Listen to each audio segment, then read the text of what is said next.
Hi, welcome to our podcast, Latvian Diaries Abroad. I am Kitty. And I'm Liggy, and today we're talking about how it is to be a foreigner. Awesome. So, the podcast will be a conversational format. So, we will take it easy and we'll see how it goes. Um, Uh, so, why are we qualified to talk about this topic, Liggy? What do you think? Or, not what do you think? I think we're qualified to talk about this topic because we both have lived in the UK for quite a while now, like a big chunk of our lives. Kitty's been here for almost 6 years.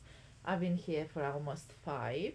Um, and it's just weird because we kind of feel like we don't fit in here in the UK because obviously we're Latvians, we're not British or English or Welsh or whatever, and we kind of don't fit in back home in Latvia anymore because we've been away for so long, um, and we've picked up some British things that we do that isn't normal back there. So it just feels like nowhere's home, but also everywhere is home. Yes, yes, I agree. So, yeah, so the fact that we lived our whole lives in Latvia, but then for the past 5, 6 years we've actually been in the UK. It's weird. Like it is this weird feeling where you're not fully accepted, not accepted, but you're not fully here. Everyone know that you're not a British person. Everyone knows that you're from somewhere. There's always the question, where are you from? Um, but at the same time now, couple of times that I've been going home back home, I do realize that obviously I don't have the same life I did 5, 6 years ago anymore, and I haven't been in like very close contact with everyone in Latvia. So when I go there, I'm more of a tourist, a visitor, and and obviously my majority of my daily life and all the actions that I'm doing is mostly in the UK. So me being in Latvia is, yeah, it's like a vacation usually. So it's different, and you can see everyone else being busy with their daily lives there, and it's fine. It's just, yeah, it's just different. I don't know. It's an odd thing. I mean, I have been in Latvia a couple of times. I mean, at least once or twice a year I've tried to go. But for you, Ligi, it's even more different. Yeah, I haven't been back in Latvia for like 5 years now. And I'm hoping to go this year in June. And I'm very excited, but also very nervous because everything has changed. Apparently, now I have an accent when I speak in Latvian. So it's just gonna be very weird and odd, and I'm most likely very emotional. But like, I'm just excited, and I'm sure I can tell you guys later about how it all goes. Yes. Oh my God. Yes, we should do an episode after that. Like Yeah. coming back to Latvia like 5 years later. Oh my God, that's such a good idea. I like that. Yeah, I'm excited. June is a very special time for us Latvians because we have summer solstice, and I really enjoy that celebration. Even though on some level, it for most people it is just drinking and eating. I do feel like it's more than that usually.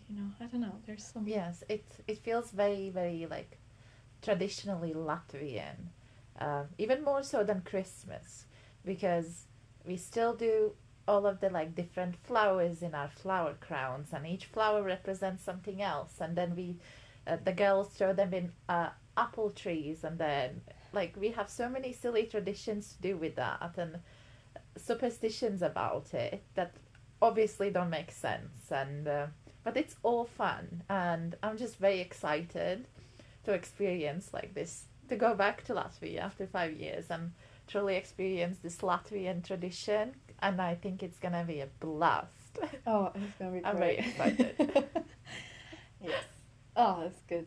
That's good. I love it. Okay.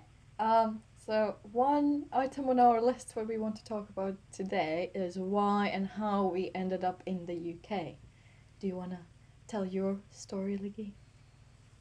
Um, so for me, ever since I heard of the UK, I've always been intrigued and I've always felt like, oh, that is somewhere where I want to end up in. Um, so ever since I was like, I would say 12 years old, it was like my dream to end up there. But when I was 16, it got like more realistic and I was like, yes, I actually could do that and I would be able to do that. Um, and then after I graduated high school, I was 19 because we do it very late here in Latvia, not like here in the UK, which is very odd, but it's okay. But yeah, so after I graduated high school, I started the uni in Latvia, but I had to drop out for financial reasons because I just couldn't afford rent, so I had to work full time. And then on my 20th birthday, I just was very unhappy with my life and was like, you know what?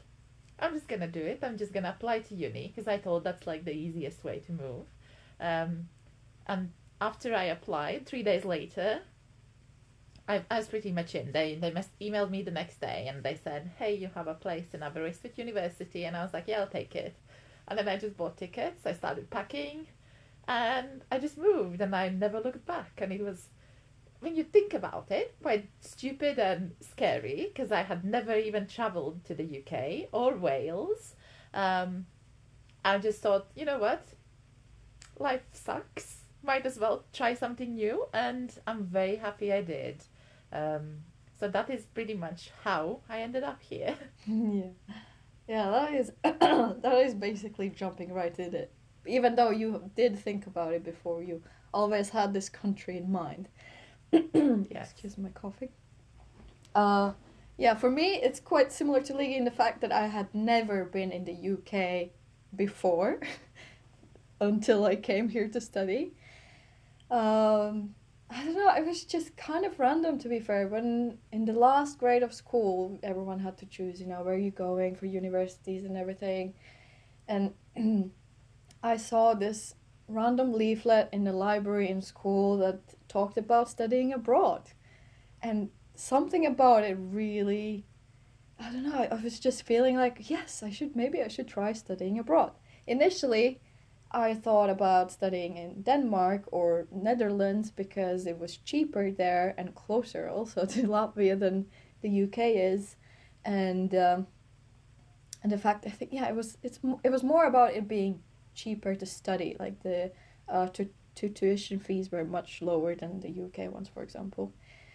So yeah, I had kind of set my mind on studying potentially in Denmark, but then in the actual in the last grade of school, some representatives from the UK universities came, and me and my friend we spoke to some of them, and I don't know, I really liked it. The vibes were there, like not with all of the representatives, but some of them were really good, and the I think it was it was Samantha something that was a representative for Aberystwyth University.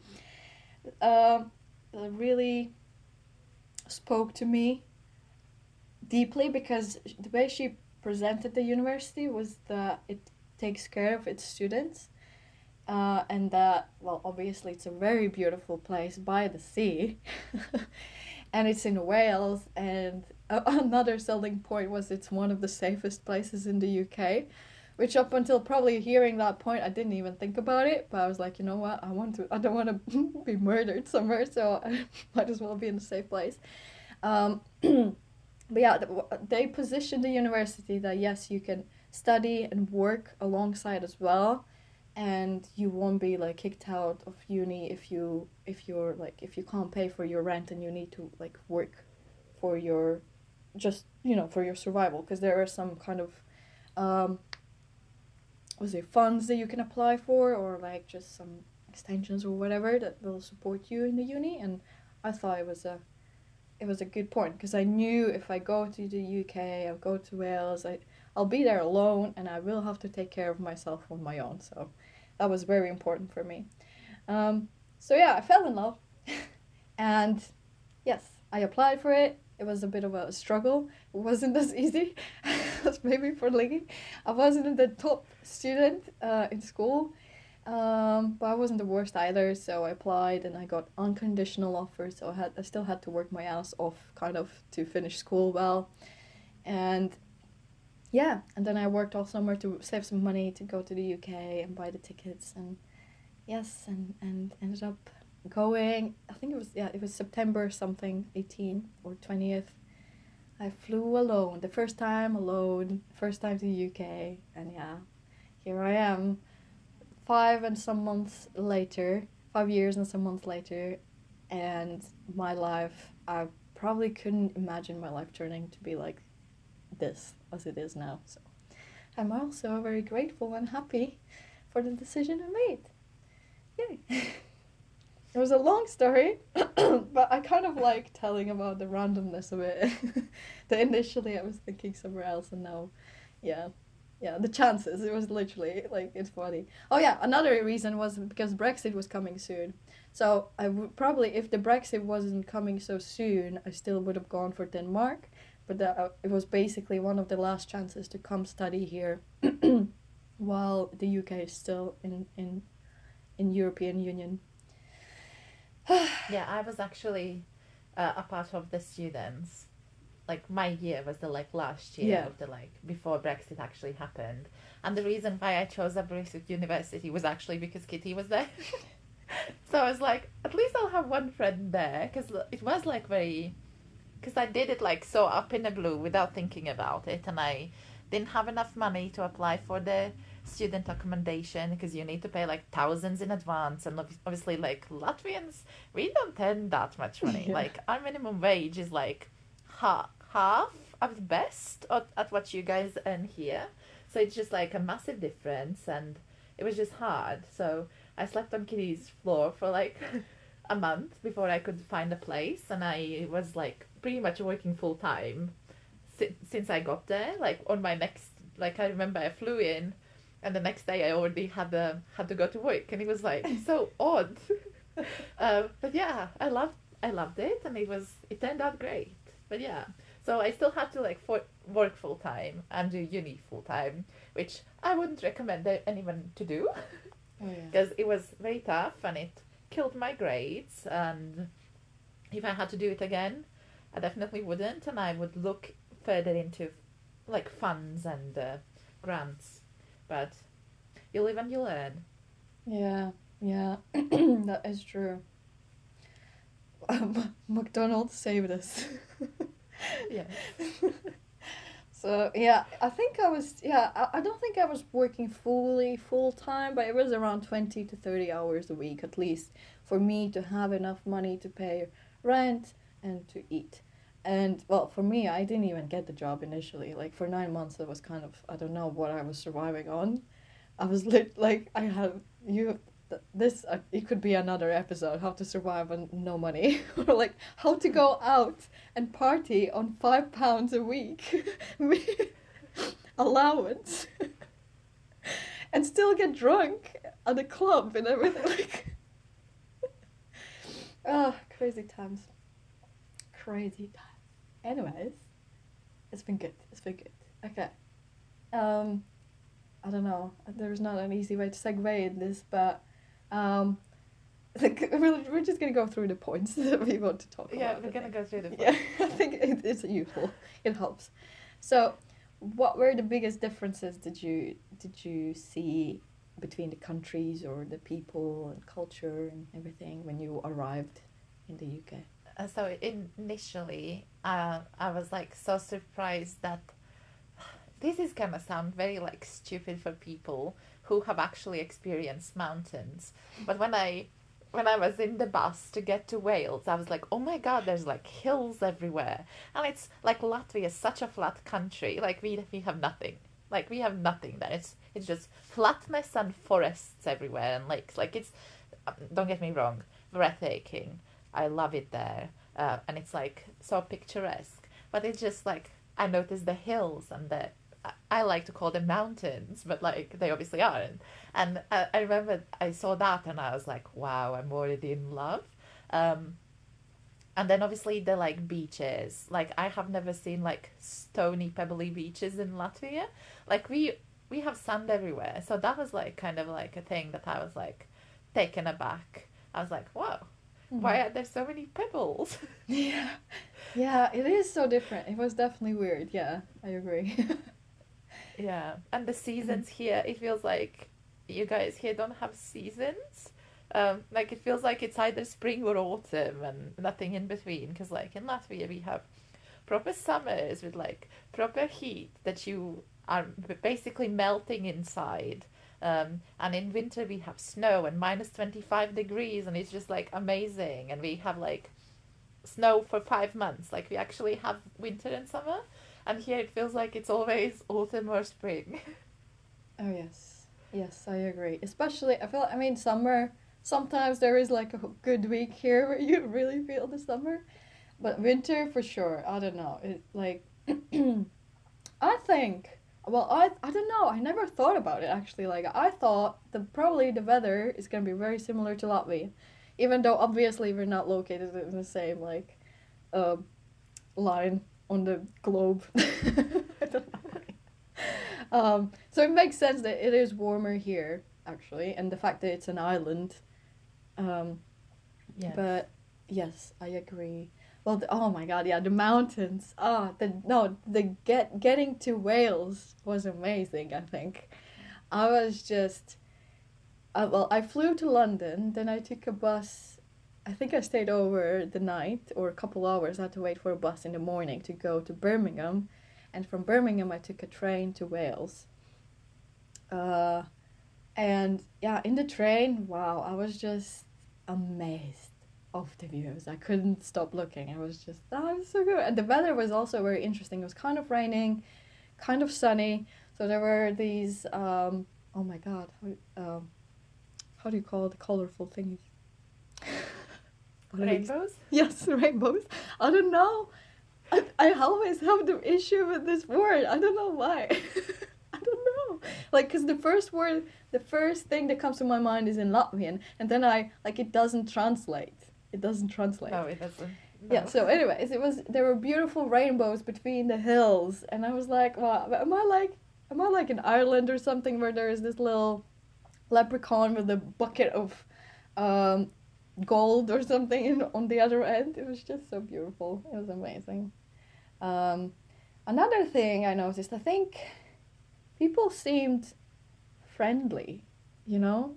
Yeah, they're so much more open Yeah, here, which I wasn't like used to at all. Because Latvians, we don't speak to strangers. yeah, Like, you you try don't to say, avoid like, it. hey, how are you?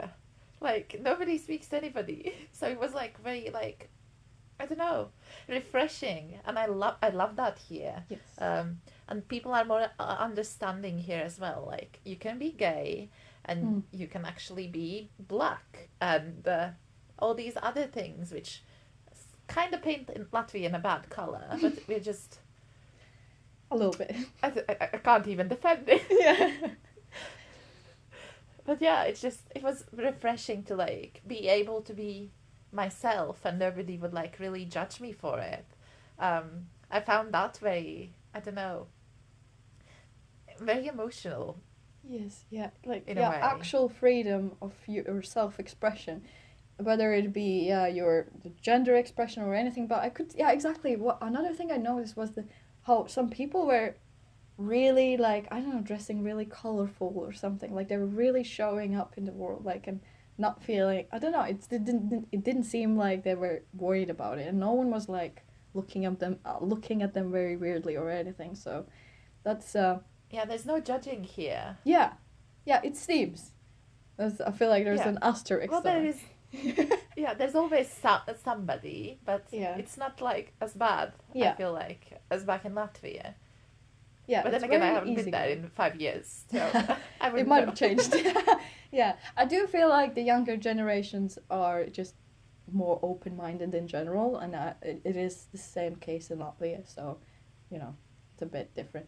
But yeah, about people being friendly, I think the first couple of times I was going on a walks in Wales, just on random paths, beautiful little like wood or mountainous, not mountainous, hilly place, and there would be some people coming towards me, and they would just say hi or good morning, just out of nowhere. No, not like no reason at all. It's just us being on the same path, and I loved it. I was like, this is just amazing. I thought people are so, I don't know, yeah, they're so nice, so kind. So yeah, It they're is not. nice, but it took me like ages to like realize that when they say how are you, they don't actually care how are you. They're Oh just yeah. saying it to like as a hi, and I would be there like you're asking me a question but you're walking away. I That is know. so rude. Like I couldn't like comprehend that in the Oh beginning. my god, yes. But now I know that like and now I know that like if people stop when like saying hi how are you then they actually like want to talk about how am I and how they are, but like you just have to be like good thank you how are you. Yeah, yeah, yeah. Like Like running away no almost. You're honesty like, at all. cheers. Yeah. Yeah, it is Yeah. basically like an extended hi. It Yes. doesn't really, yeah, it doesn't really, it's not that deep. Which is, yeah, actually, that's a very good point. That is really interesting. Um, then another thing, I would say, I mean, I don't think I had trouble with accents as much. Well, there maybe I had one roommate in the uni accommodation whose accent was pretty hard to understand, and I think he said he was from south of England. But yeah, I don't know. But otherwise, like I could still kind of decipher what he was saying. But otherwise, I didn't really, yeah, I didn't find that difficult. Accent wasn't the worst part. I think it's the slang or like these random phrases that they use that means something, not exactly what you say, but it means something else. Oh yes, it was hard. I remember one of my like I think it was my first month there and I was sitting on the beach and a person was being nice and polite, and he was like walking and he was like I'm so pissed, and I was like oh no what happened, why are you angry? And obviously pissed means drunk as well, and I didn't know Yeah. that at the time, so I was just there being like concerned, being like oh can I help you, like why are you angry, what's happened, let's talk about this. So yeah, it took a while to like learn all this slang and all the like appropriate meanings, and but I think now I mostly understand everybody. Yeah. Yeah, I would say I'm well versed. Definitely better versed than before, but I don't even know. Yeah, it would be hard to count what exactly are these phrases right now, so I guess we are becoming a bit more native these days. But what I did, yeah, so Wales was okay, but when I came to Nottingham, it was again some people they had different expressions here and everything as well, so that was interesting to learn and kind of I wouldn't say adapt it because it was weird to adapt it. Even oh my god, saying cheers to whatever question or like someone asking even how are you or not how are you, like just I don't know, some random encounters, or when you leave the bus and you say thank you and some people say cheers. I think in Wales I didn't like saying cheers. I wasn't used to saying it. I didn't really understand it. I didn't like it. I think maybe I had troubles to like pronounce it or something. I don't know. I just didn't understand it. But now I do use it. And when I was the last time I was in Latvia, I think someone pointed it out that apparently it's a very British thing to say or something. So I guess I'm used to it now. Oh, okay. So that's language and stuff. What else? There was food, food and prices maybe. Well, I can start it, I guess. When I first came, I went to Lidl, obviously the cheapest one. Um, everything. I actually don't remember if everything seemed expensive to me or not, or like similar prices. I know But that the fruits and like veggies to me seemed yes, oh my god, cheaper. fruits and vegetables much cheaper. Exactly. Oh my god, yes. Or some there would be these store owned brands that would be much cheaper with like similar products that are bigger brands, and you could still like the fact that I can still get a really nice chocolate bar that doesn't cost a fortune and it still tastes good. I mean, now, 5, 6 years later, thinking about how healthy it is, that's a different question. But back then, when it was more everything about money, I was like, whoa. I was like amazed that I could buy a whole tub of ice cream for like less than £1 or something.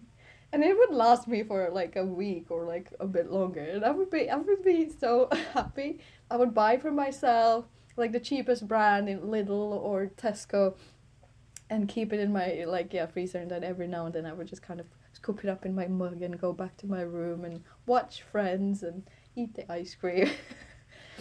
But otherwise the food, I mean, obviously initially when I came I couldn't really afford eating out, so I was mostly dealing with food on my own. But I mean, I was not a good cook. I was just making some basic stuff. I was really happy about some frozen stuff they have here, like the frozen fries, the hash browns. I didn't even know what hash browns were before coming to the UK. So I was actually eating a lot of hash browns at some point.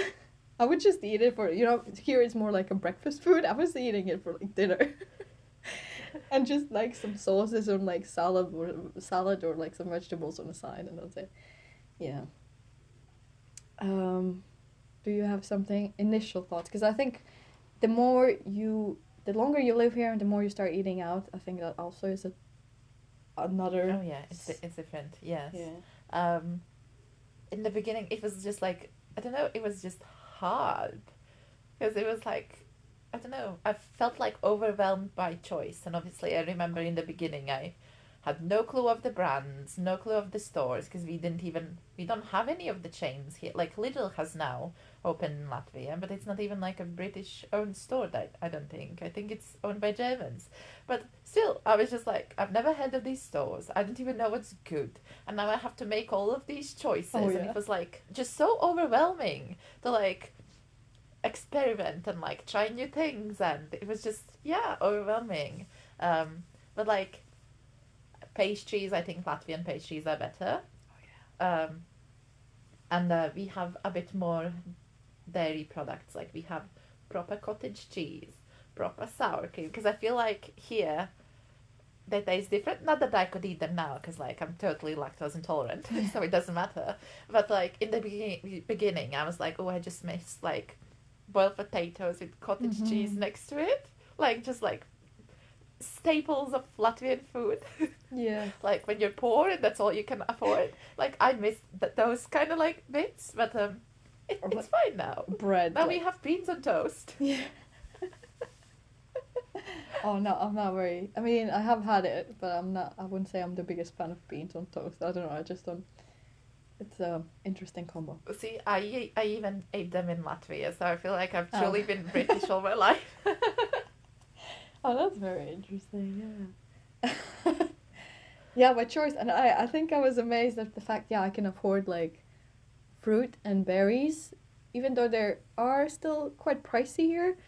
It was you can still afford it every now and They're then. still so much cheaper than in Latvia, because in Latvia you would be paying like 5-6 euros, and here it's like a £2, and it's just like so crazy because obviously the wage differences are like huge and massive. So I remember being like, oh my god, I can afford fruit, like I can afford to eat healthy, even though that's you're not working the highest paid job, and you're not even, I mean, kind of working full time, but not really as well. You're not like. Yeah. So it was like very odd because I remember my like last year working in Latvia. I was working full time, working overtime, minimum wage, and I barely had enough money for the rent, and I still had to like survive just on like quick noodles and like just bread and toast. Like I couldn't like afford proper food, and like it was hard. It was a struggle. And then here I moved here, and I was like working full time, and I'm able to save money. I'm able to go out and eat food, and I can afford to buy myself like new things. Like my laptop broke, and I was like, that's fine, I have money, I can buy a new one. Like that was so crazy to me, because I was like, if that happened in Latvia, that's me done. Need like a credit loan or something. So like the quality of life, like that is like a massive Yes. difference for me, I think. Oh my god, yes. I mean, clearly, as if no one has noticed, that we are coming from poor-ish backgrounds. But poor Yeah. in Latvia and poor in here, I think it's two different things. Like it really, like you, I don't know. Yeah, it's crazy. But I think I think tried hummus for the first time in the UK as well, from like those Tesco or Lidl, Oh those yes. little So containers. good. I love it. Yeah, I know. Like, I don't know. It's not even that expensive to make, right? I don't know why people don't sell it in Latvia. It's such a good thing. Yeah. In general, I feel like I've tried so many different foods, like Chinese or just Yeah, but I spicy food. think I think one of the reasons why we have tried them here is because we can actually afford Afford them. it, yeah, probably. But I don't know. I didn't even hear about Chinese places in Latvia. You know, like No, maybe no. Japanese, like sushi places and stuff. But I never heard that there Yeah, are, but yeah. then yeah, Chinese is here a yeah. big thing, a really big thing. Um, and burgers is a big thing here as well. I think everywhere you can find a burger, um, if you're Yeah, because eating I like think outside. we only like in our hometown. I think the only like places we had was a pizza place Mm, and a Hesburger, which is a like kind of McDonald's, McDonald's but yeah, a bit different. So yeah. that's it. So the fanciest food place, yeah, exactly. It was, I mean, maybe there were. That's the thing. Maybe there are some restaurants we just did. Well, no, maybe yes. And we had never been out clubbing in Latvia. Oh yeah, yeah. That We're is gonna do also. that this June. I wasn't a big. We weren't big drinkers or partiers back home No. at all. We did hang out as friends and everything. We would do some like playing some Yeah. cards and whatnot. We did have fun, but we weren't drinkers at all. I would say, yeah, I started drinking here in the UK. And that was actually a big culture shock, I guess. The fact that students were drinking almost every day. I was insane. I was like, people back home, maybe once a month, they get paid and they get wasted. Like, and that's the party. And here it was, I Unless your mean, parents are alcoholics. yeah. And here, I mean, okay, being a student is also playing a part in it, I think. But still, like me, and from never drinking to going out once a week was definitely a big change. Oh no, And yes, even yes. even once a week was a lot for me. There were people who were going out literally like 4 times a week or something, like insane. I was, Yeah, so because I attended like uni technically in Latvia for, I think I dropped out after the second month because I just couldn't, like, I had to. I never heard of anybody going out. But then maybe, like, I did apply to, like, comp sci, so I was technically a nerd with nerds, so maybe that played a part in it, but, like, I never heard that people would actually, like, go out like that. Like, maybe Friday nights, because then Mhm. there's the weekend, but here you have Tuesdays, a social night, and then Wednesday, Wednesdays. this night, and then you go on Thursdays for this, and then obviously on Friday and Saturday. Like, it's so much effort It here. is. It is. Like, so much effort to be sociable. Well, keeping up with the going out. I mean, obviously, we were a few years younger back then, and Yes. I think I just, I didn't need that much alcohol to get drunk in the first place. I think that also changes a lot. So I think we kind of digested and detoxified quicker than we do now. But yeah, I would be going out on a Wednesday night, stay out till like 3 a.m. and then attend a class at 9 a.m. And that was pretty good because a lot of people didn't even go to the classes in the mornings, and I was fine. I mean, then I would probably come back home after the class and take a nap, but that's a different question. Yeah. So yeah, oh my god, the student drinking is definitely something that was shocking to me. I honestly thought people probably are going out partying like once a month. Like that's for me was kind of like the norm ish. Even then, Yes. generally we weren't doing that, but that's what I imagined. And also the fact that people actually go out to pubs, drink at pubs. I don't think we have pubs in Latvia. Yeah, I like we just people drink at home. Yeah, like, the drinking socially isn't, like, a thing as much in Latvia. Yeah. I think in the last few years there have been, like, more clubs or, like, pubs or whatever that have opened. But, like, before that, It like, wasn't really, we yeah. don't Yeah, it's not our thing. It's not a thing. Yeah, It's not. people, if you do drink, they drink at home. And yeah, Yes. yeah. So that's very interesting. That was definitely different. Very healthy. Let me think. What else? I mean, obviously the money. I mean, it was hard to used to reading the 50 pence, 10 pence, or some other pence that they barely have numbers in them, and you need to figure out how much it is. The cash, or the fact that cash was actually, it felt like plastic. That was Yes. Yes. weird. But then again, I realized how good it is because I found Fiverr near my accommodation once, and I was it was raining outside, and I was so happy that I found money. And because it's kind of like plasticky thing, it didn't get wet. It didn't get ruined. So Yes. that's interesting. But yeah, it Yeah. took me a Getting while. used to the coins was Yeah. hard because I remember I didn't really have much of them because like I would have maybe pound coins for like laundrette and for like clubs, but every like I would have notes. And then I remember in McDonald's they Yeah. put me on the tills, Oh yeah. and I had to deal with change. And I just like looked at it all and I was like, it makes no sense because like it's like so different. Like why is a 10p bigger than a 20p? Like Yeah. it just made no sense to me. Or 2p bigger than 1p even as well. Oh no, that makes sense. That makes sense. That makes sense. The 5p is just like Oh, yeah. so tiny. Yeah. Like and I think- different colors. Why are there different colors? Yeah. Oh my god. Oh yeah. It definitely. I think it. But now it all definitely makes sense. Now it all makes sense. But it definitely Yeah, took I'm me a used to it. while, and I think also up until I started working in McDonald's and being by the till, I didn't really. I think the being by the till made me really ingrain the meanings of the coins better. Oh yes, yes, it definitely helped. Thank you, McDonald's, for that. Yeah. Yeah. Yeah. So that's interesting. What else? What else?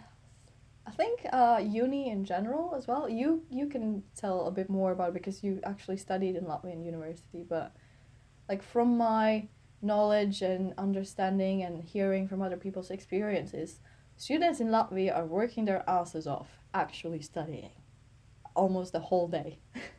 And then here in the UK, I had like a class or two classes a day that I need to attend, and then it's kind of like a self-learning.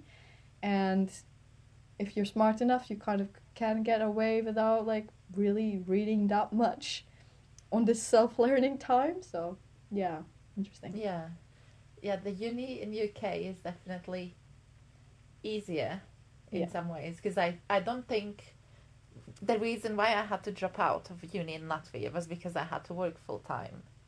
So that was I couldn't do it because I had classes every day and they went like as you say, you just go to uni for 2 or 3 hours and you're done. Mm-hmm. No, it was like you're there for 5, 6 hours and then you go home and then you have to do all of your like uni work, like all the homework and everything.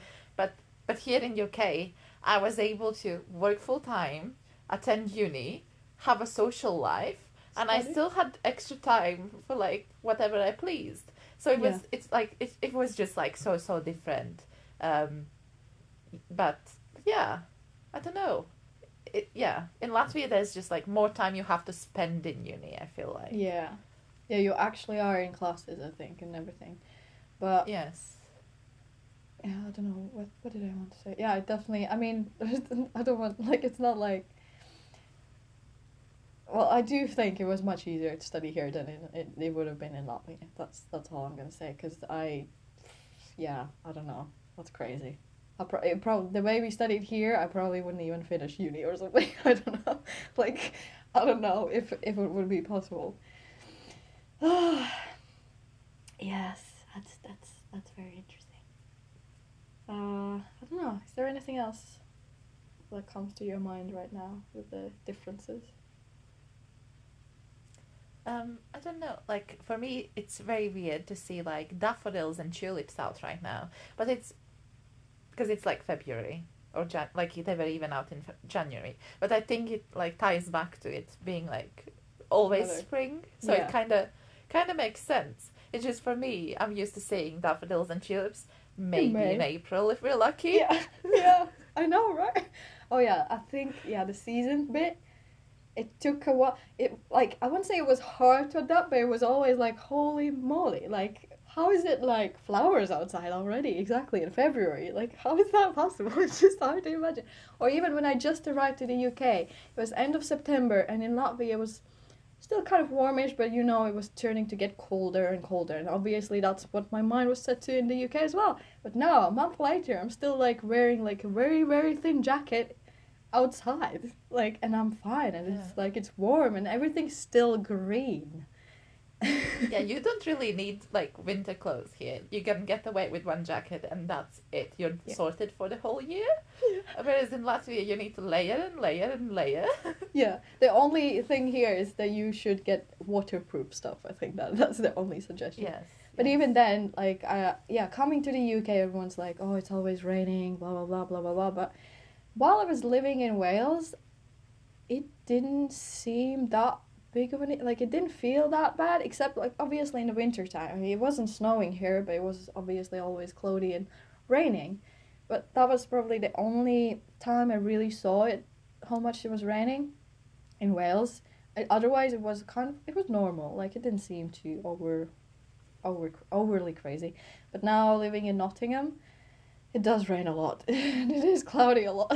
See, I have a feeling that it also rains a lot in Latvia. Yeah, Because I don't remember it being like, oh, the I think sunny. especially So to me, it autumn was time. like, Especially autumn time Yeah. and spring, yeah. And sometimes even summer would be very, yeah. yes, because I remember the month. So I moved here in July, beginning of July, and I remember it was end of June. It kept raining. It wouldn't stop. Like the whole capital city was flooded. Like the streets, it looked like there's a river there. Like it was so flooded, and I was like, oh, and people are like saying that I'm moving to the rainiest Yeah. country ever. What are they on about? Like it rains everywhere. Well, obviously not everywhere. So to me, it wasn't like the rain isn't like that big of a culture shock for me because it rained in Latvia too, like almost as much and like almost as heavy. Like here, it's a bit less predictable because it can be sunny in the morning and then you Mm. 3 seconds later it's raining. But like that's okay. We love that. Yeah. Oh yeah, the weather here definitely changes a lot quicker. Like, yeah, it's hard to Yes. really predict. That is for sure. Yeah, I guess one of the biggest kind of changes is the weather. Then on some part is the people, and the rest is just kind of like tiny things that you kind of notice on the daily basis sometimes. And now I think we're used to most of the things. I'm sure if we continue talking further, some things are gonna still keep pop up like with the differences. So yeah, I think we can Yeah. probably move to our next topic. Is a bit more about our experience of the university here in Wales, our first year, how we felt, and like a bit more like a generic story. Do you want to start, Liggy? Well, I hated my uni experience. But that's because, as I said, I had to work full time and I didn't actually attend as many classes as I should have because I was able to get away with it. Like, I still submitted almost all of my assignments, apart from one of my last ones. But I blame ADHD for that. But yeah, it was just I don't know. It was definitely easier to like get away with things in uni. But I hated my whole experience. But I think that's also because I chose a subject. Because in my head, I never intended to finish uni. I applied to uni as an excuse. So in my head, it wasn't as serious. But then once I started uni, I was like, might as well finish it. Because like I've started it. Like I've already paid 9 grand for the first fucking year. Sorry for swearing. Yeah. But like, because that's a lot of money. Like especially like when you come from Latvia and you don't earn like 21,000 a year like you do here. It's just like correct, like that's a lot of money. So I was like, if I'm paying that, I'm gonna be finishing uni. So I studied creative writing because I want to be a poet one day, and that was like one of my hobbies. So I was like, oh, that will like be lovely and nice. No, it wasn't. It ruined my passion for words and for poetry for like a year or two. I'm finally getting back into it. So I graduated 2 years ago. But But yeah, so I wish I would have chosen like maths or computer science, like something that I would have a career in, Mm. because my degree means nothing in this world, really. Like yeah, I have a nice piece of paper that says I've graduated and that says I've done my 3 years and I've paid 27,000, which is a lot of money again. But I don't know. Yeah. Plus, my first year, like, I was in uni during COVID, so that ruined it for me as well. I was halfway there. It was COVID, wasn't it? Yeah. So my first year, it happened at the end of my first year. So my second year was fully online, and my third year was just very weird because it was like you kind of have to go back to uni. Some classes are still happening online. All these masks and all these rules. It was just like I feel like I never truly experienced like the proper uni experience apart from my first like 3 months of Yeah. first year. So it's just like I don't know. I feel like I can't really speak about uni experience because I haven't experienced it. Well, that's why I think we probably chose the first year kind of thing. Well, yeah. Oh my God, that's Yeah. actually yeah. I feel like we're gonna move into COVID shortly. Like more about what we experienced during COVID as well, because it's a whole thing as well. Yeah, well, for me, yeah, it was different because I actually had a whole first year without COVID at all, not even thinking about it or anything.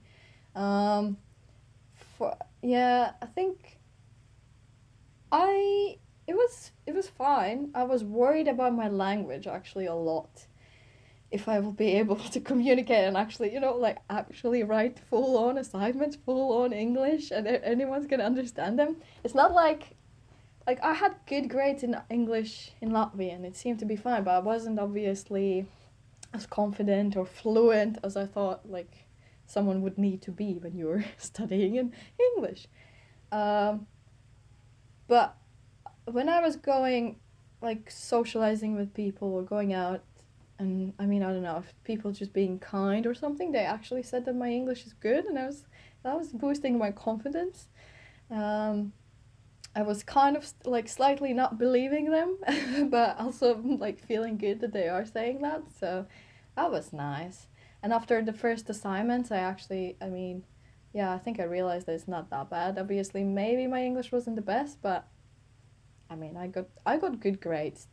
My first year studying wise was good, and grade wise was also good. I actually finished with really good marks, but then apparently first year doesn't really mean anything here in the UK as well. So everyone was kind of like always saying, "Oh, don't worry, it's just the first year. Like you don't have to, just chill.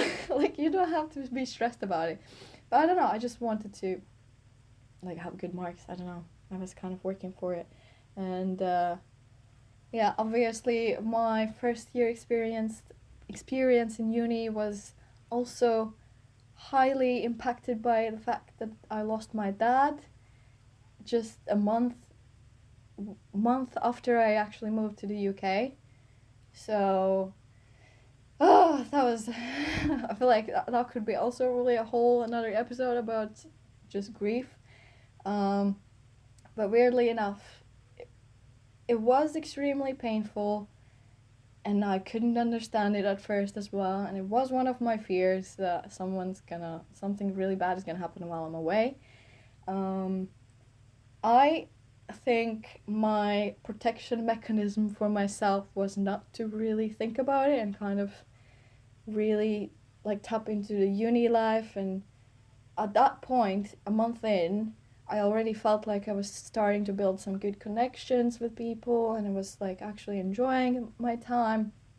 So even though my personal tutor, she said that I could take a year off if I needed to, I felt like it was not the right thing for me at all. Like I think, and I'm glad I didn't, uh, because I don't know. Yeah, I just felt like I already started to build like this little life there, and I didn't want to lose it. I didn't want to lose the connection with my course mates, because if I skipped a year, I would be studying with some random people. Like I just didn't want it to happen like that. So I did go home for like a month, and already then I felt like not a weirdo. I was just there existing while everyone else was living there and doing their daily stuff. And it was just, yeah, it wasn't. It was a weird experience because already then, it was just a couple months after I moved away. You can see how everyone's lives are moving on and they're doing their thing, and I'm just, you're not part of it. I don't know, it's hard to explain it, but you're not really part of it. So, yeah, that was a very odd experience. Um, before, yeah, the first thing that I did as well as I moved here was starting to look for jobs. So that was a whole thing because I really need, like, I had some savings that I think calculated to survive at least for a couple of months. But it was really, really important for me to find a job because otherwise I wouldn't be able to pay for the accommodation, the second payment, the big chunk of money that we usually don't have. And so I was applying for places, I was walking around the city, giving the CVs and everything. And I didn't really have any responses or anything, or even like when you apply online, you have to go through all these like surveys or like tests or whatever. I think I applied for McDonald's already then, but I don't think I heard anything back. And then for the shop next, um, apparently if you apply and you don't get through the next stage, then you can't apply for the next 6 months again or something. That's such a horrible rule. Also, I don't know why I didn't get that job. I thought it would be nice to work in a clothing shop or something. Well, obviously I wasn't picky. I was like, at that point I was like, I need anything. I was just trying to apply as frequently as I could, but then at some point I kind of got sick of it. Just, it's just like so time consuming and you keep writing the same thing and just like it's not clearly working. So yes, it was just annoying. Then the next month, because of my dad's death, I applied for like this uni funding that helped me pay off the accommodation rent, and then Latvian government was paying me I think 80 euros a month or something, or 100 euros a month, which was around 80 pounds a month. So I was literally living on 80 pounds a month till I got McDonald's job, which was even it was in end of May, so 9 months after I moved to the UK. So for like half a year, I was living on 80 pounds a month. I don't know how I did it. And I still managed to go out and still managed to eat what I thought was a decent food. Well, I didn't eat out much, but I was making food at home and or eating whatever I could cook. And yes, so that's while that is happening, I'm still studying. I'm building these relationships and friendships with people, and I'm getting closer to Kinga, for example. I don't know if I should mention her name, but yeah, I'm getting closer to people, and it's nice. Like I actually have some friends. I am keeping my distance though, because I have some weird thinking that I can't trust people, that it takes me time or whatnot. Like it was a whole thing. But anyways, I actually had friends, and I was really happy about it. I got to enjoy the first year. Like I got to go out, obviously with the worries of money all the time, somewhere in the background, but I still, on some level, I still enjoyed it, and yes, it was nice. I finished the first year quite well, and the rest is history. Got at the end of it, got the job at McDonald's, was able to afford the rent for the new place where me and my friends lived. So yeah, it was interesting. Yeah, I was very, very lucky, and I'm obviously grateful that I was able to get the job quickly. Like, because as I said, I flew in, and the next day I was like already like cleaning caravans, and while I was cleaning Oh those yeah. caravans, like a few days a week, I already knew it's a seasonal job, and I would have to find a new one. So while I was doing that, I was looking for a different job, and I got the Mackey's job in September. So I was like very grateful and everything. So I'm very glad it worked out better for me in like finding a job case, because Yeah. otherwise I would have been like The I timing. I couldn't live. Yeah, exactly. That right. I mean, thankfully, like I did have some savings initially, and my family were sending some money, but obviously not like enough. And then, I mean, it's horrible to say, but like if it wasn't for the government, Latvian government sending me money, I don't know, I wouldn't be able to live. I don't know. Like if it was like that's a horrible thing to think about actually. That just because Yes. of my dad's death, I got this funding from government, and that's how I survived. Like that's crazy. But the timing, I think, because the summertime in Wales and Aberystwyth, especially, all the students are gone, and everywhere they are looking for employees. That's why I got the job closer to the summer as well, because all the students were leaving. So yeah, it's just like life works in weird ways, huh? It does. It does indeed. So, how Um, did you feel about COVID? COVID, yes. Oh my God, I think I remember like beginning of 2020.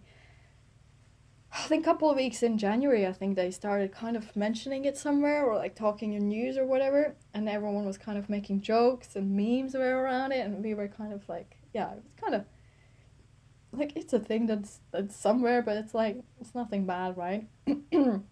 And me and my friend, we actually went to London around the time to watch a comedian show, I think, where like London was a kind of like a, it wasn't yet the hotspot of COVID, I think, at the early like at the very beginnings, but it was definitely where it was more mostly at, you know, the bigger cities, the airports and whatnot.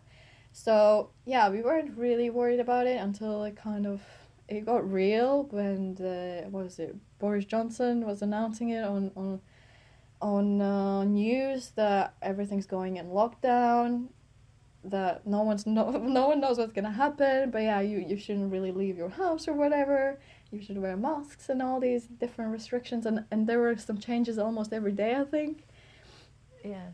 It was weird. I was kind of seeing this guy as well, and he, as most of the students, decided to go live at home while this whole lockdown is, which is, I guess, quite a smart choice. But yeah, I just like it felt weird. Like for me, I didn't really have to go anywhere to go, so I had to just stay there as it was.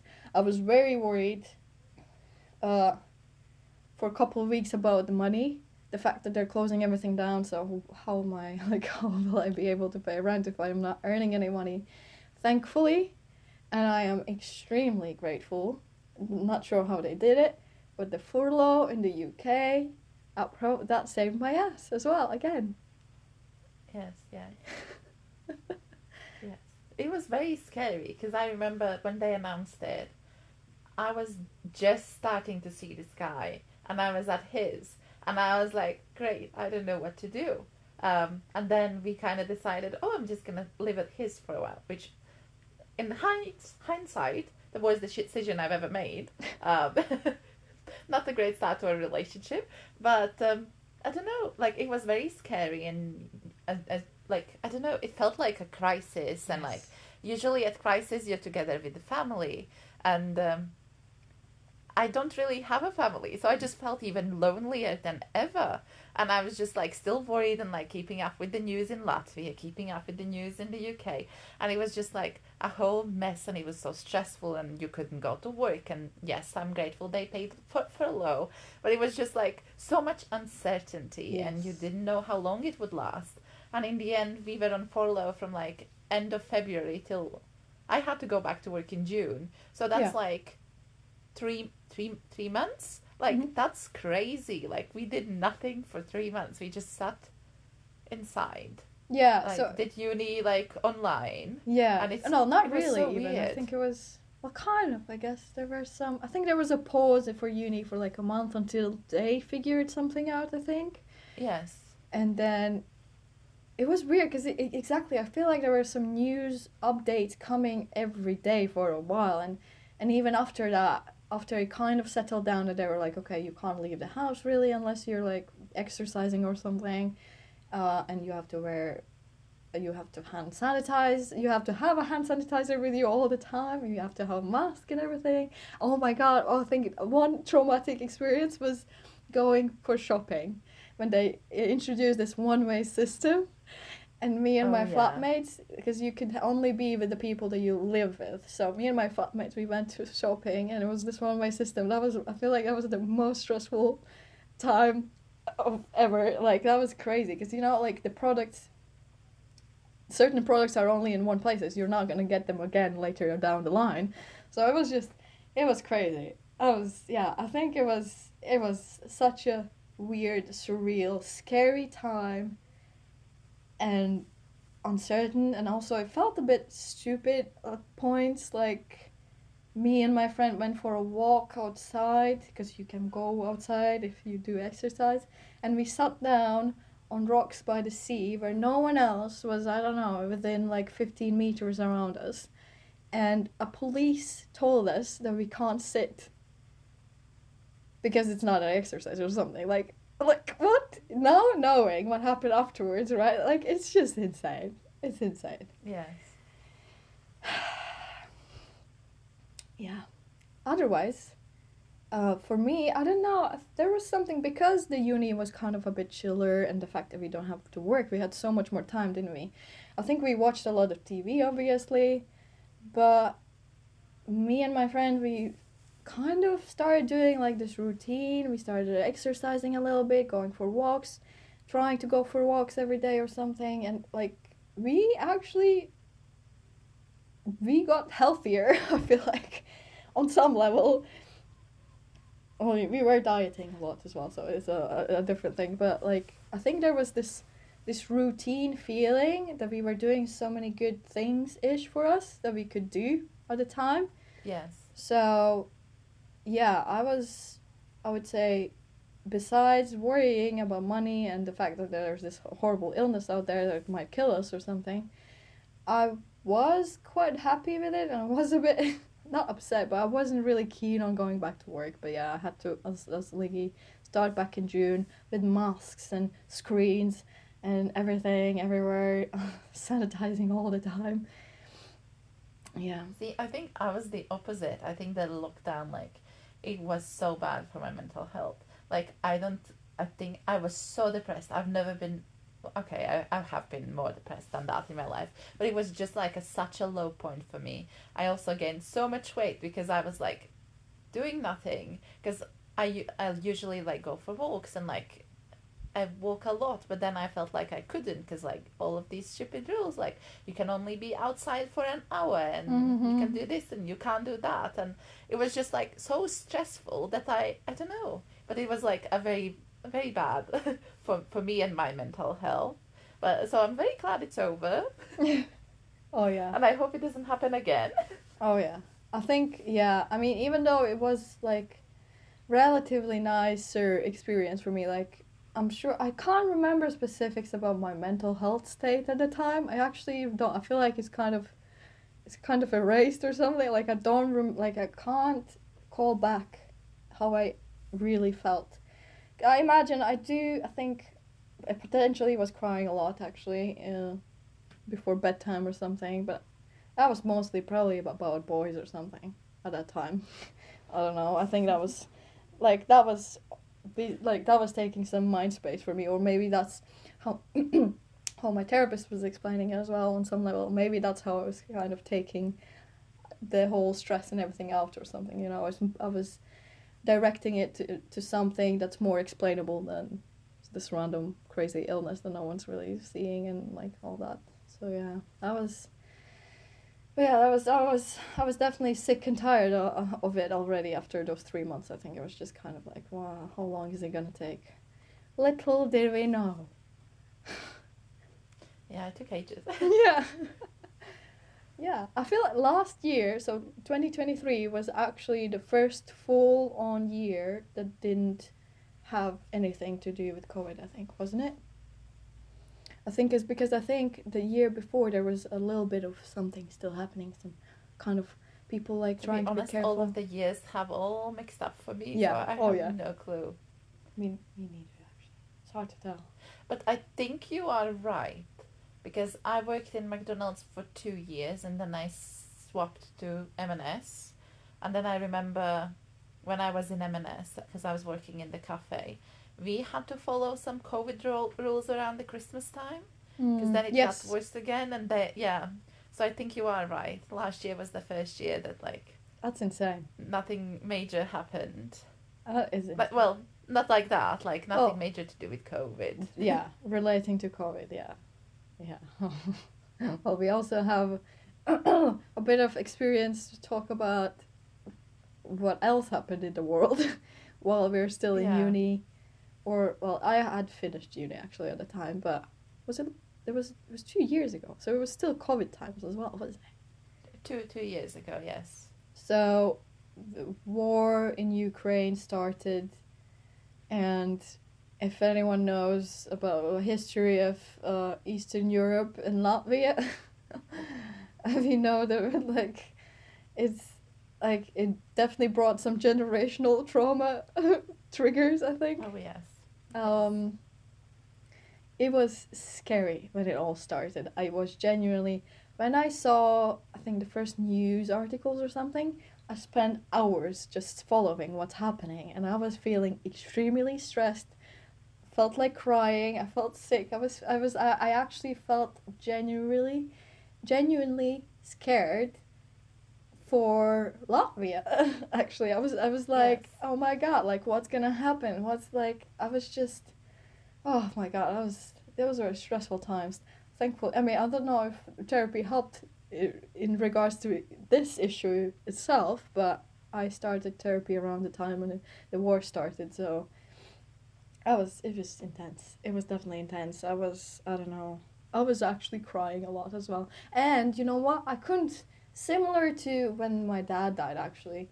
You know, like this big tragedy happens in your life and everyone is just keep living their lives. Yes. Nothing changes. You just keep on going. So the same like when the war in Ukraine happened, I was going to the offices, working from offices, and they would have this TV on and news on all the time as well. And obviously, at the beginning, they keep talking about it all the time, but slowly, with time, they stop talking about it. And I just like I was looking and thinking around, like like how can we just keep going? Like, how can we just keep working when this horrible thing is happening out there? Like, how can we do this? It's crazy. Yeah. I still Yeah. don't fully understand it, but yeah. What about you, Licky?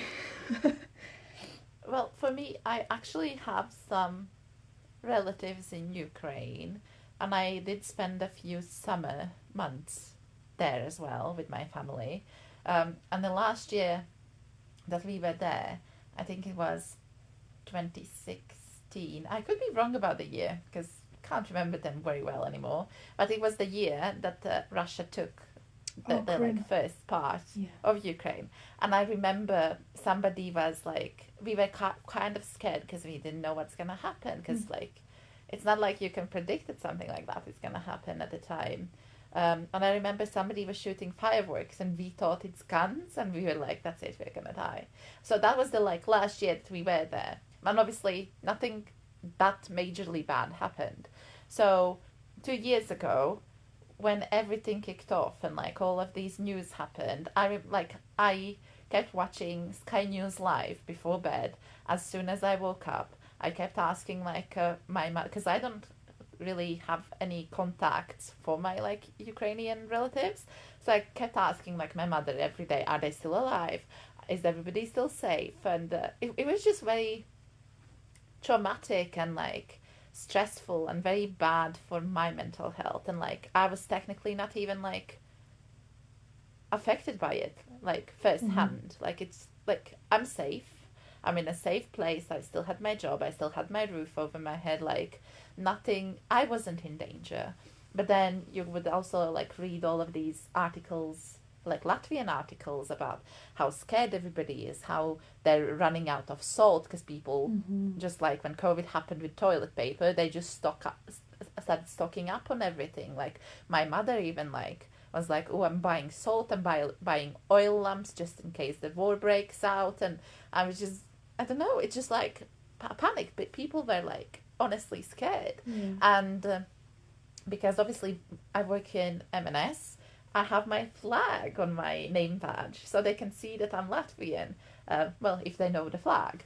Um, and like so many customers would start conversations about it and they would be like, oh, how is it back home, like is it close to Ukraine? And like I'm very like I like that they cared, but it just like it didn't help. It didn't Yes. like make things better because obviously Latvia shares a border with Russia and it's still like a massive threat. And like this year, on like before the 2 year anniversary of the war in Ukraine, they announced that it's mandatory now for men to go in military. And I remember when it all started, like the war, they were even saying that women possibly would have to do it. And then I was scared because I was like, I don't want to do it. Like, I don't feel like I can defend myself. Where, like, not even speaking about the country, like, it was just like very scary time. And it's still scary. And as you said, like, people have just like stopped talking about it, although, like, It's all of still. the bad, nasty things are still happening. Um, but it's just people get tired of bad things and trauma and they're like, oh, this is everyday life now, so we're gonna stop talking about it. Yeah. But I remember after it started, that like first year it happened, I was so proud to be Latvian Oh yeah. because they did this like massive concert outside by the Ukrainian embassy and they raised like so much money and it was like the first like Latvia was pretty much the first country to like do something like it and I just remember watching the concert and like being in tears because I felt so emotional and I was so proud to be Latvian and it just I don't know like very beautiful like it's so beautiful like in a humane way how people can come together in times of need Yes. Oh my and God. like help Yes. each other and help strangers like it was lovely. Exactly. Like supporting each other and oh my God. Yeah. Like yeah. I do. Yeah. I'm proud to be Latvian and the fact that we took a lot of Ukrainian refugees as well and people actually took them in their families. I know a friend that like helped them like took a mother and a child and like the mother was like an English teacher and like so many great stories that I was like, wow, people are actually doing something, people are actually doing something and really caring about it. It's just, I feel like on one level it's this horrible thing, but it's nice to see that we are still humans, that we can help each other. Well, some of us, at least. Yeah. Um, yes. Oh my god. Yeah. Even like I think the whole first year was pretty like it was always on your mind. Even now it is, but it's a lot less there, unfortunately. But I'm still like every time there's some news about Russia or Ukraine, I'm still like aware of it. Or like I Yes. hear what's happening in Latvia. I think there was this one heartbreaking moment that the fact I think in Latvia they started to teach or announce people to kind of like to to think what they should take if in case something does happen, like that they need to pack like their documents or something like like specific things that you should take instead of like random stuff that might not even be useful. I was scary. I remember thinking like, what if something does happen? What do we do? Like, how do I get like my family here? Like, where can they go and how they can like yeah, it's just let's hope it doesn't escalate any further because it's still kind of like it could potentially happen, right? Like you never know Mm-hmm. what might pop in someone's head. Yeah, I don't know. It's a very delicate thing, but I do remember as well the people were. I think I went on a walk somewhere and I was looking at some art gallery and I noticed that this one painting it looked like it had a very similar bridge to one of Riga's bridges and the Okay. name of the artist was sounded quite Baltic. So I was trying to googling about it and everything and then I think it was a Lithuanian a lady painter and I don't think it was. I mean, it looked very similar to Latvian Bridge, but I couldn't find any information if it was or it wasn't. I think the person that was working in the gallery, like I started to talk to him, and yeah, we talked about as well, like of the situation and everything, and him asking how are we, what's the situation over here and stuff. Yeah, it was weird times, huh? Yeah, it was a very weird time and it's so sad that tragic things like that happening have to like set things in motion in a way Because in Latvia, so we were occupied by Russia for like a very, very long time. Like if you look, like Latvia has been a country like on its own a bit longer than 100 years, and we've been occupied by Russia for at least 40, 50 Yeah, of yeah, them, maybe even more. So it's like, it's a long time that we've been, you know. So there were still some Russian monuments in the capital city, and when the rest of the Europe is like celebrating the Day of Europe, the Russians celebrate День of Победы, Yes. which is like, not Победы, I can't even remember how it's in Russian now. I haven't been in Latvian for ages. I don't know. But basically, yeah, everyone in Europe celebrates But yeah, Europe's Day. the Europe's Day, But and they celebrate that they won the war, which is like, and they had terrible. specific symbols and those ribbons, brown, yellow, I think, or orange. I have no clue. I know that they have all of these like army shows where they show off their Yes. military, and they have these tanks and all these planes going. And every And, year it would happen. The Latvian, yes, every year it would happen in Russian. All the Latvian Russians would all gather in this victory Park. Yeah. kind of place. Yeah, which now is renamed, I think. Yeah, But that's right. but yeah, they finally, like the war of Ukraine, like finally put things in motion, Yeah. and they destroyed the like Russian monuments, and like changed all the like Russian names, and they, for example, Ukrainian embassy was on Moscow Street in Latvia, and they changed the name of the street. That's insane. It's just like silly things like that. But I'm just like Good. it like made good things also happen, Yeah. which is, as I said, it's very sad that like some tragedies Yeah. have to like set things in motion. Because people had been fighting for these things for a while now, actually, especially like those Yes. the celebrations that were holding space. There would be police everywhere because people were, would be fighting or something, or like arguing horribly, and yeah, it took ages. I think it was like a reminder that we don't want to for something like that to happen again. I don't know Yes. why anyone forgot about it, because clearly I think you can really read it in people's energy or something, like that there's some suffering that we're holding still. I don't know, it's such a weird thing. I think that's why we're kind of a bit colder people. It seems like we're trying to, like, no one's, like, I know from my grandma, for example, like she still has this mindset that you can't really trust anyone, that because back in the day there were people who would be snitching on each other. So like it's insane. It's insane. Yes. Yeah. So much generational trauma. Yeah. Yeah. We are actually, yeah, so we're the generation that was born a couple of years after Just after. regain Yeah. independence. That's insane. No wonder is everyone so fucked up. That's crazy. Yeah. Okay. What else do we want to talk about? Because we're kind of. I we feel talked. like we already touched on our next point, which is language. Yeah. So I started like learning English in the first grade of school. So I was 7 years old when I started learning English, but it was never like properly like taught. It was just, I don't know, Like casual like a- kind of, yeah. but yeah, casual language that you can learn, and obviously you wouldn't like learn actually that much in the first few years. But I know that some people could, like, were learning it in preschool because like their parents chose, and they were like, oh, this is gonna be useful. And for me, I was quite unlucky because my teachers for English were bad, I'd Oh. say. Yeah.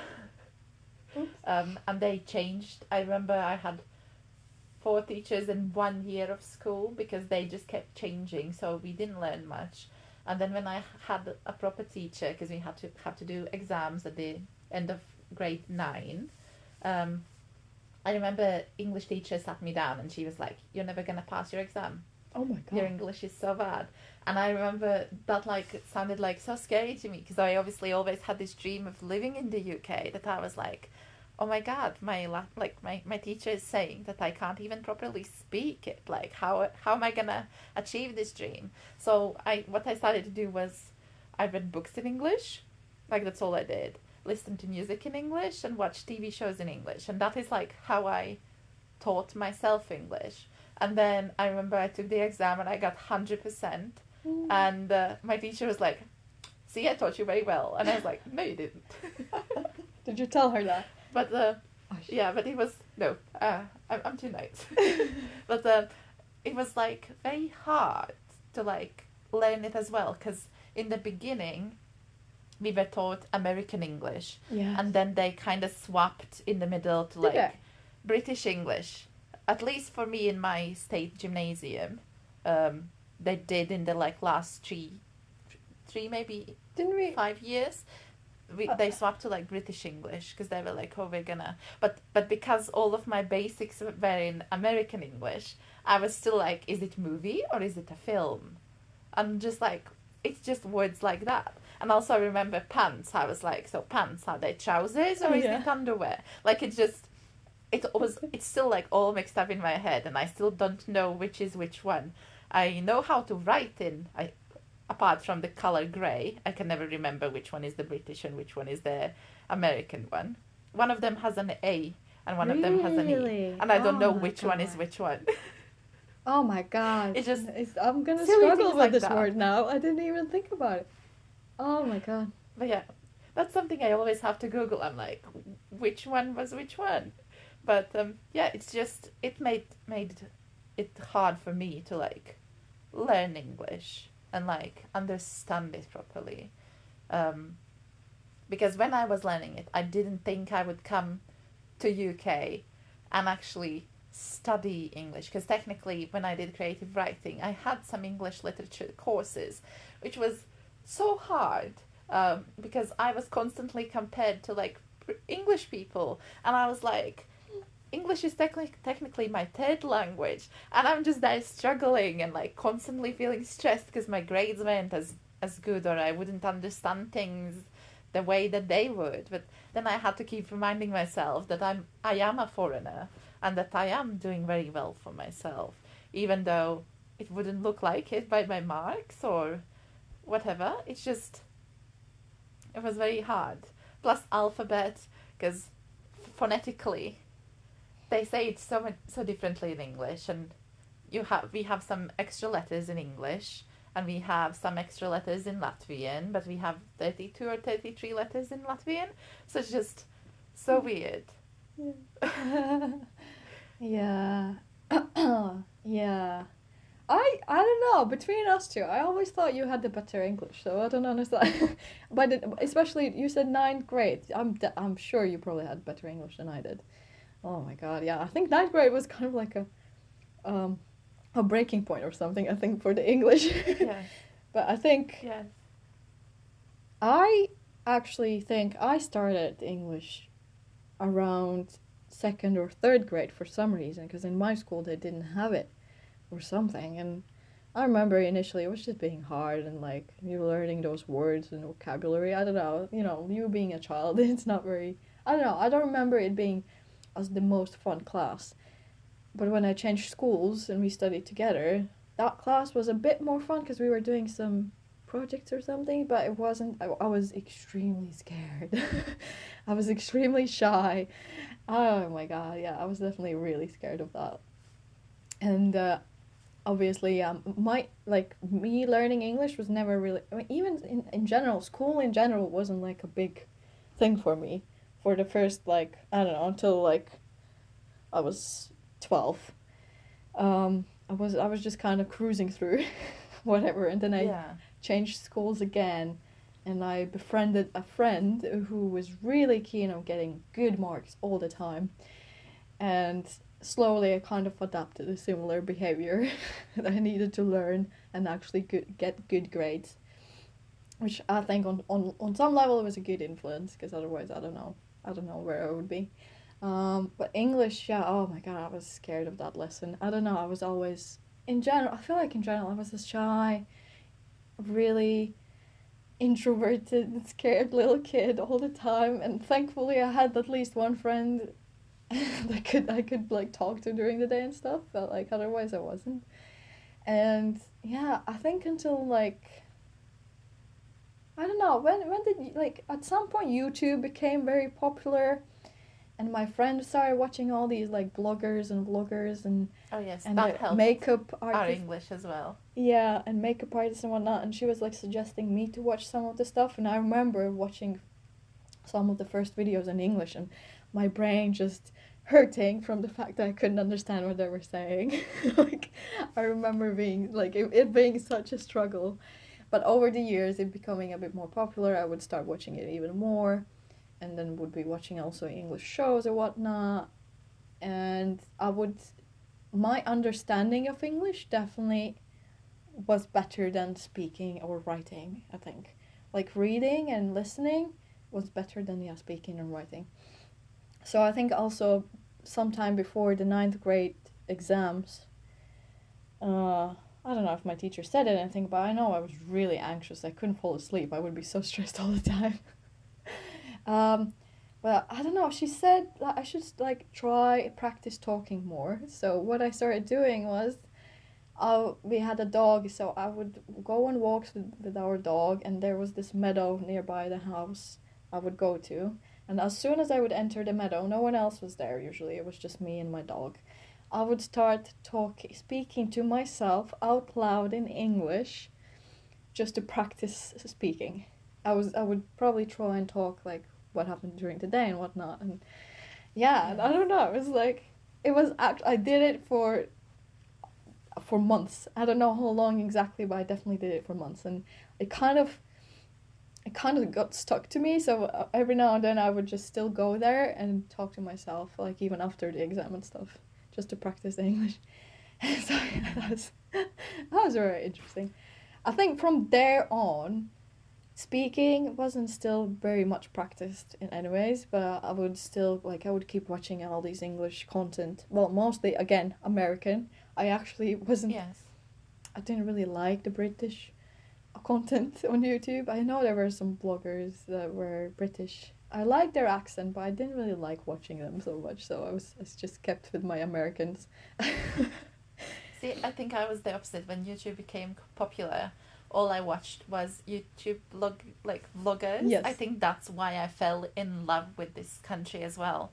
Like, because I was like, what, Yeah. probably 12 when YouTube started happening, and I was watching all of these British YouTubers, and I was like, oh my god, their accent sounds amazing. Like, British accent is still one of my like favorite Yes. accents. For some reason, it's British and Polish. Like when Polish people speak English, I'm just like, oh, amazing. But yeah, we never, like, now that I think about it, yes, we never really actually like even practice speaking English in class. Because, okay, Mm. maybe they would ask you to like read this chapter aloud, but like Mm-hmm. usually it was just grammar, grammar, grammar, Yeah. and you wouldn't do much speaking. So, and even like I found recently, sounds so silly. I found recently a video of me. So 5 years ago, when I found out that I'm moving to the UK, I'm moving to Wales, I recorded this video and I'm talking to the camera in English about all the things that I need to do, and my accent was so strong Yes. that I am like so glad it's like it. I still have it, like it's still a strong accent, but it's like not as strong as it was before. And obviously now I've picked up more things, how to say them more correctly and more like I don't know. It's just very weird when Yeah. you like think about it. It is. Um, It really has been an evolution of our English and accents. Because yes, yeah, definitely. I mean, we did. I think for in the last 3 school years, I think my English class was that we had to speak in English or something. We even at least once we had to make presentations or something in front of the class. But our English class, we would have a grade, a class together. You were like 30 people, but then our English class was separated, so there were two smaller groups and two different teachers. I liked my teacher. She was such a nice person.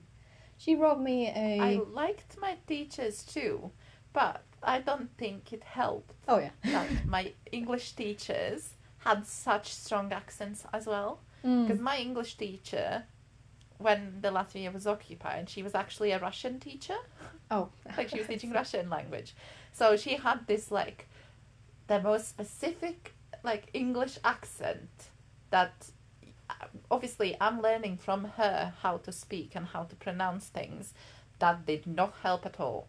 Like that was like so hard. Sometimes I couldn't understand what she was saying. And then we'd practice listening, so she'd put the CD and there's these British people speaking so fast that you'd just sit there and be like, I don't understand what's happening.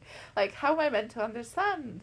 And now it's like, I'm just glad it's over and that I'm here on this side of the pond.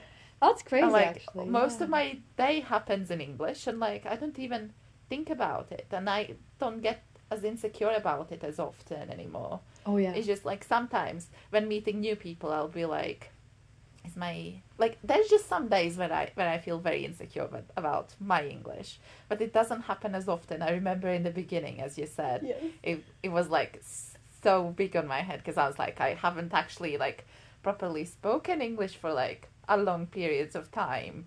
My vocabulary obviously wasn't as big and as great as it should be because you don't learn much like twice a week Yeah. in school. So, but yeah. Yeah, yeah. Well, first of all, I want to say it's crazy to think about because now that I think back, I don't think my maybe in earlier years of school the teachers weren't. I don't remember. I actually don't remember how they sounded like. But my last two English teachers, they were good. Their accent wasn't bad at all. I think it wasn't. Yeah, it was okay. But yeah, that's like such a different experience as well. But yeah, but the fact that really, I mean, I think us learning the grammar in school definitely helped and gave some good foundation of things. But Oh yes, actually definitely. watching and reading and listening was a massive influencer of how I understand English now. Or even like now it's much easier, Definitely. yeah, as you said.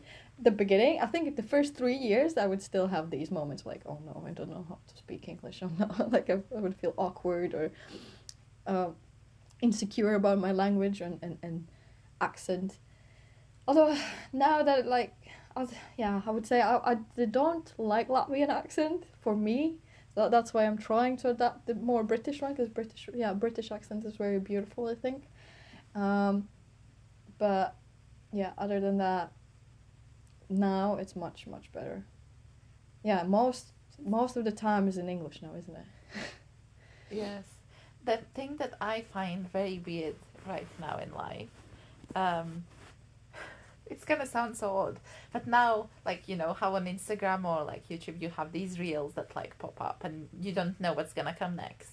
So sometimes I have these people speaking in Latvian, and I feel like whenever I hear people speak Latvian now, I think everybody has an accent. Well, Like, like I when don't they think speak anybody is Latvian. like, Oh yeah, I don't yes. think anybody is truly Latvian anymore. And I think that is my fault because I haven't been there for ages. I haven't heard it in ages. Like the only Yeah. people I speak Latvian with is you, pretty much, right? Oh yeah. So it's like once a month or whatever, like as much as we can. But it's just like so odd It is. that yeah, and I'm just kind of scary because I'm like, I don't I don't know what's real anymore. Yeah, but I think in general, like Latvian, every person speaks in such a specific manner or way or the tone or something or the way they pronounce words is interesting. Yes. For For me such a personally, tiny country, we have so many dialects. yeah, It's crazy. yeah, it's actually insane, isn't it? But I was thinking, I think a while back, while I was in Latvia and I was a very shy kid, I wasn't talking much in general, like even in Latvian. So now talking in Latvian is probably very messed up for me because I don't know, like I don't know where the grammar rules might be transferring from one language to another. Like I don't know. I think it's all kind of like mushing together. It's a weird thing. Even though, like earlier in the episode, I was couldn't remember the word rainbow.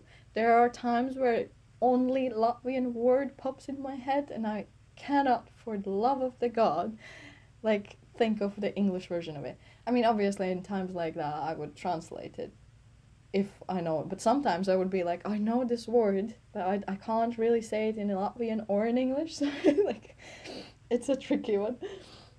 It is. It's But yeah. It's weird. we have grown so much, and the fact that I do feel like on some level we can express ourselves much differently in English than in Latvian on some level. And then there are times where there are a lot more words to express yourself in Latvian than in English. Definitely. It's crazy to think about it. I feel like Latvian has much more like sayings Oh yeah. and like these little phrases that like are so specific you can't even translate them. And like sometimes I'll be thinking something and I'm like, oh, this is that in Latvian, and then I'm trying to think how to say it in English and I just physically can't. Yeah. And you just have to come up with like a different way how to express yourself. But then in English, I don't know, it's also like such a beautiful language because it's quite easy to learn. Mm-hmm. Because although there are rules, there aren't as many rules as, for example, in Latvian. Um, but yeah, it's just magical. Yeah. Languages. Being bilingual is a life I probably never imagined I would have. I still do want to learn at least one more language, or maybe two, but I don't know. I haven't really put effort into doing it actively in the recent years, so we'll see how it goes. Yeah, I don't know. Is there anything else we want to talk about? I'm not quite sure. We have put down homesickness. Hmm. Oh yeah. If you want to talk about that. Yeah. Okay. I think initially, even though I think maybe I was denying it from myself, looking back, I realized just very early on when I just moved to the UK, I remember I was scrolling through like old pictures of people and actually being really sad that like that I'm not with my friends there anymore, like that I don't have anyone right here, like we're not spending this time together as we did when I was in Latvia. So I actually cried a lot when I was watching. I was looking at pictures for the first like couple of months for sure. I was like, okay, not couple of months, couple of weeks I think, until I kind of started to build some connection with other people. Maybe it calmed down, but even then I think I mean there are a lot of reasons why I was crying all the time, but I was crying quite a lot in the evenings. And yeah.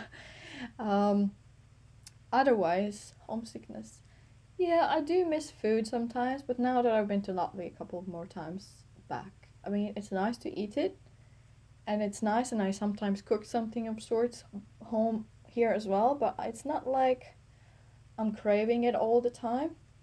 um, to be real, I think even while I was still in Latvia, there was, I don't know, I just wasn't very keen on the food.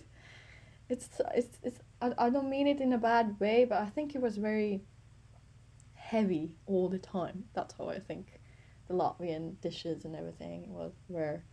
Um, yeah. What I would miss would be winter, like proper snowy winter, and summer solstice. Yeah, the summertime, the celebration of, yeah, summer solstice for some reason, and maybe how easy it is to get from one place to another in Latvia. And cheap. And cheap, exactly, because here it's very, even though the UK is massive and it's so diverse, like in nature wise, it's so beautiful, and I would love to see it all. But living here for 5 years, what I've seen the most is Aberystwyth, Nottingham, a little bit of London. I've been to Cornwall once for a little trip with friends, and that's it. And then I've been to Birmingham a little bit, and Manchester a little bit. But like, do I consider that I know that area? No, not at all. Mhm.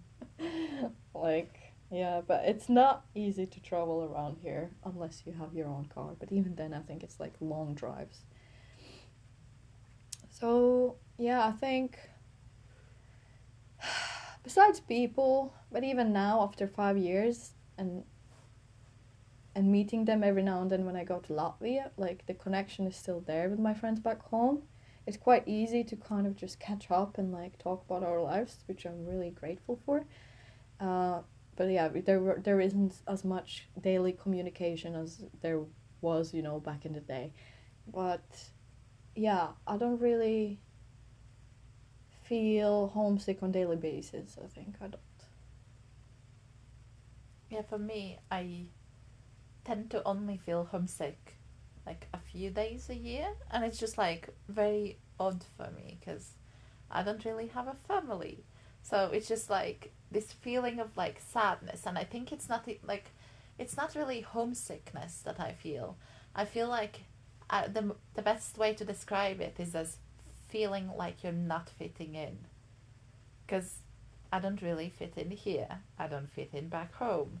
And I'm very grateful to be here and have the life I've had, and like to have built all of these connections, because like I technically have a family here now. Like I have all of these amazing people in my life, and I feel so loved and so appreciated, and I can give them so much love and so much care, and it's just truly wonderful and amazing that I don't, yeah, it's not that I feel homesick. It's yes, I miss the nature, or like I miss ice hockey. Hmm. I miss being able to see it on the TV, and like pretty much any day I want, because there would always be a game on. Um, it's just like tiny, tiny things like that that technically I could like achieve here if I really wanted to. Because if I wanted to, I could get like a TV box with like sports channels and watch Hmm. some random ice hockey games. It's just not the same, really. But like in May, I will miss like French lilacs blossoming, because like Oh my god, yes. it's just like the nature, like the things that I'm used to. Yeah, Like it's in different. Latvia, I would know when it happens, and here I don't even. Everything is so backwards here that I don't even know if they have. Like I haven't even seen that many French lilacs here, and No, in Latvia they're yeah. like they're everywhere, and it's like the most amazing Yes. bush, and they smell so divine. It's just like it's just weird how like a scent Oh my can god, make yes. you feel at home. Yeah, last year I went home like end of May, and they still had them on, like they were still blooming, but kind of going to an end.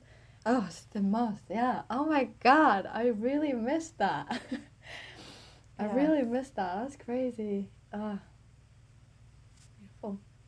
That's just, yeah, I think it's probably always gonna be this process, isn't it? Just yes, not here, not there. So you kind of have to build home within yourself and with the people you're around, I guess. Yeah. yes. Ah, wow. Oh, this was a proper deep talk, huh? Yeah, a long episode this time. Sorry Yeah. about that. How much is it actually? Like an hour and a half. At least, yeah. Okay. Well, it was good. I think we needed to get it out for ourselves. If not, no one else is listening. Ah, yeah. Okay. So should we like finish up? Yeah. Okay. So that was a little preview. Not a preview. It was like a insight of how it is for the two of us to move countries and build a life in a completely different culture, um, alone. Yes. Yes. And yeah, I hope you enjoyed this episode. If Yeah. you did Thank you listen for to it, listening. yes, you can reach out to us. I think we have an Instagram channel. We should probably link it. Yes. I don't know, somewhere. Yeah, you can message us and share your experience if you want to, or like any questions. Yeah, this was fun. I liked it. Yeah. Okay, bye. Bye.